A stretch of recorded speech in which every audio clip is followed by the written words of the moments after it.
বুদ্ধিমান হাতি আর ধূর্ত শেয়াল।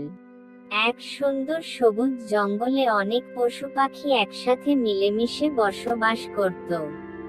সেই জঙ্গলের মাঝে ছিল একটা শান্ত নদী, যেখানে প্রতিদিন সবাই পানি খেতে আসতো। এই জঙ্গলে বাস করত এক বিশাল আকৃতির হাতি, তার নাম ছিল গজরাজ।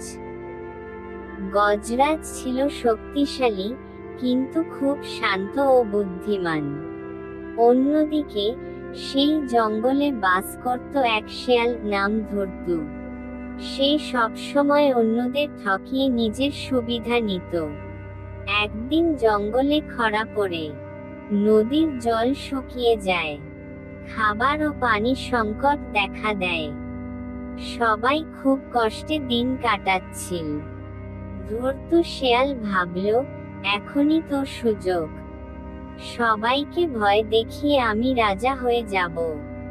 সে একদিন জঙ্গলের মাঝে গিয়ে চিৎকার করে বলল, আমি স্বপ্নে জঙ্গলের দেবতাকে দেখেছি।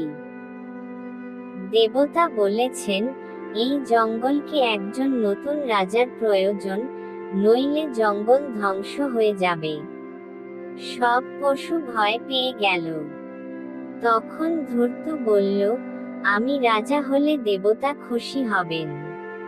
কিছু সহজ সরল প্রাণী তাকে বিশ্বাস করল, কিন্তু গজরাজ কিছুতেই বিশ্বাস করল না। হাতির বুদ্ধিমত্তা। গজরাজ বলল, স্বপ্নে কেউ রাজা হয় না, প্রমাণ দাও। ধূর্ত রেগে গিয়ে বলল, ঠিক আছে, কাল সকালে আমি দেবতার চিহ্ন এনে দেখাবো। তবে গজরাজও ঠিক করল, সে ধূর্তর ধোঁকা ফাঁস করবে।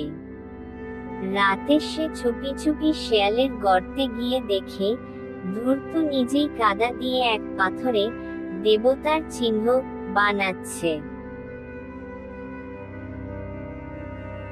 পরদিন সকালের নাটক। ধূর্ত সকলকে ডেকে বলল, দেখো, এই চিহ্ন দেবতা পাঠিয়েছেন, আমি রাজা। পশুরা চমকে উঠল। ঠিক তখনই গজরাজ সামনে এসে বলল, এই চিহ্ন মিথ্যে, ধূর্ত নিজেই বানিয়েছে। তারপর গজরাজ সবাইকে নিয়ে শেয়ালের গর্তে গেল। সেখানে তারা কাদামাখা হাত, পাথর, সব প্রমাণ পেল। সবাই ধূর্তকে ধিক্কার দিল, আর শেয়াল লজ্জায় পালিয়ে গেল। পশুরা গজরাজকে রাজা বানালো। গজরাজ বলল, আমি কারো রাজা নই, আমি শুধু বন্ধু। আসুন, সবাই মিলে জঙ্গল রক্ষা করি। এরপর সবাই মিলে কুয়ো খোঁড়ে, গাছ লাগায় এবং আবার শান্তিতে বসবাস করতে থাকে। গল্পের নাম